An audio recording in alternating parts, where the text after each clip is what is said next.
what I got out of it was it essentially showed me a roadmap of how to lay out the video, a very simple process, a three-layer cake, if you will, and I really enjoyed it. Succinct and super comprehensive, and the takeaway that I got was how to personalize it for myself. Absolutely, this class was great. It was to the point, it was easy, something that anybody could do. Well, I learned a lot about how to put the story together, and that's the main thing I'll be working on.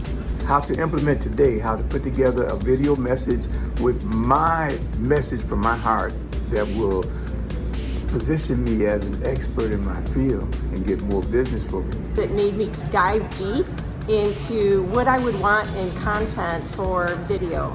Attended Darren's seminar, and every minute was valuable. So a lot of takeaway from the class, and really appreciated his organization.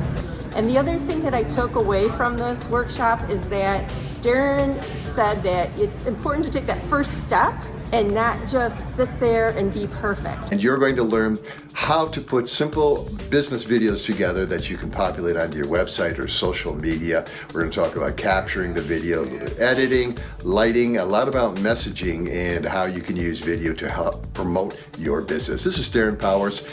Please go to bizvideotips.com for more information to sign up, and look forward to seeing you there at the seminar.